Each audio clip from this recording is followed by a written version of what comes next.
Bismillahirrahmanirrahim.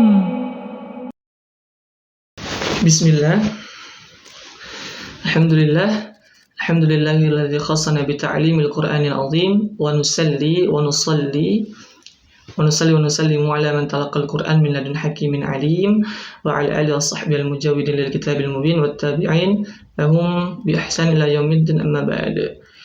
Sanastamir, kita akan melanjutkan pembahasan kita atau pembelajaran kita seputar ringkasan makharijul huruf maupun sifatul huruf.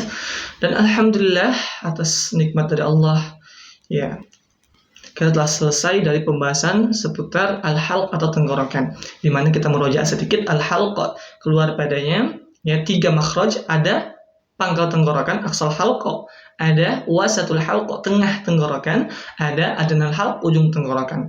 Aksal halq pangkal tenggorokan keluar padanya hamzah dengan ha, wasatul halq tengah tenggorokan keluar padanya ha dengan ain, kemudian adnal halq ujung tenggorokan keluar padanya kha dengan ghain. Kemudian kita lanjutkan, yakni masuk kepada lisan atau lidah, al-lisan atau lidah, di mana lisan atau lidah ini mengeluarkan 10 makhraj 10 makhraj. Baik, kita mungkin langsung masuk kepada makhraj yang pertama pada lisan, yakni pangkal lidah. Makhraj yang pertama adalah di pangkal lidah, aksal lisan, di pangkal lidah bertemu dengan langit-langit lunak. Jadi ada pangkal lidah kita ini, misalkan perumpamaan pangkal lidah kita ini naik ke langit-langit atau bertemu dengan langit-langit yang lunak, maka keluar padanya huruf qaf. Keluar padanya huruf qaf. Jadi ketika kita ditanya di mana sih makhraj huruf qaf atau di mana sih tempat keluarnya huruf qaf, maka tempat keluarnya huruf qaf adalah di pangkal lidah, yang mana pangkal lidah ini bertemu dengan langit-langit yang lunak.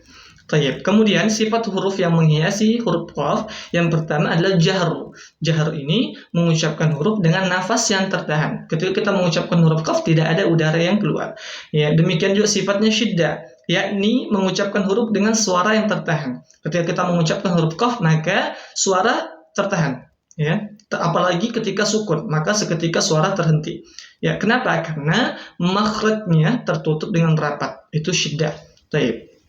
Kemudian sifatnya isti'la yakni mengucapkan huruf dengan menaikkan pangkal lidah. Pangkal lidahnya naik.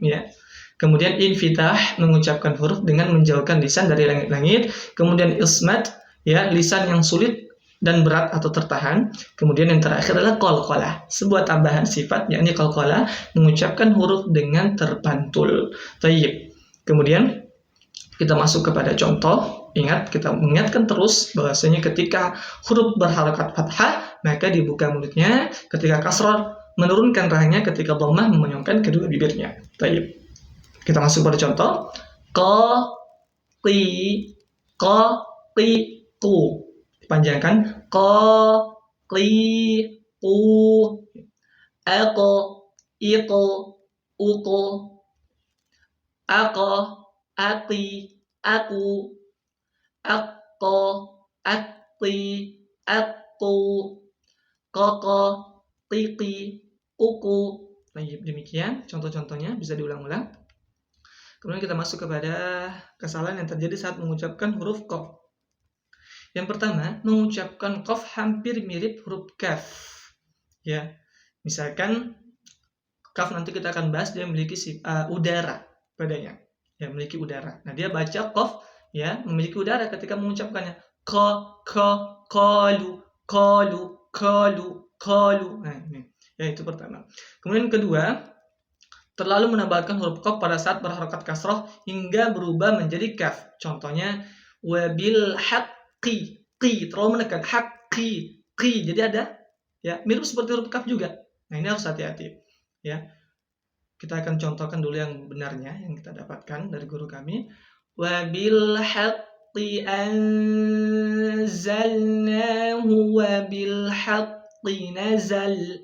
Wabil haqqi nazal. Jangan wabil haqqi nazal, karena terlalu kuat menekan, akhirnya qaf berubah bahkan menjadi huruf kaf. Baik, kemudian mengubah qaf menjadi huruf G. Nah, ini memang lehja. Lehja ada daerah-daerah yang membaca qaf dengan mengganti qaf menjadi huruf G. Ghalila, ghalila. Nah, ini ya. Kemudian yang keempat mencampur suara huruf qaf dengan huruf ghain ya. Al-ghadr, al-ghadr misalkan. Ya, ini keliru juga. Ya, intinya dia memiripkan huruf qaf dengan huruf ghain, mencampurkan huruf qaf dengan huruf ghain. Ini harus ada kehati-hatian. Kemudian membaca qaf secara hamas ya atau samar tadi. Ya, qalu, ya hampir sama seperti huruf kaf lah. Tayyib. Maka ini memang perlu kehati-hatian antara qaf dengan kaf karena maknanya akan berubah jauh. Kita misalkan ambil contoh saja ya. Ketika kita membaca surah Al-Falaq atau Al-Falaq atau An-Nas ya. Qul ya menggunakan huruf qaf dirubah menjadi huruf kaf kul misalkan. Ini maknanya akan berubah jauh. Qul katakanlah dirubah menjadi kul makanlah. Nah, maka ini harus berhati-hati, praktikan kepada guru agar lebih sempurna bacaannya. Tayyib, barakallahu fikum, subhanakallahumma wa bihamdika, asyhadu an la ilaha illa anta, astaghfiruka wa atubu ilaik. Assalamualaikum warahmatullahi wabarakatuh.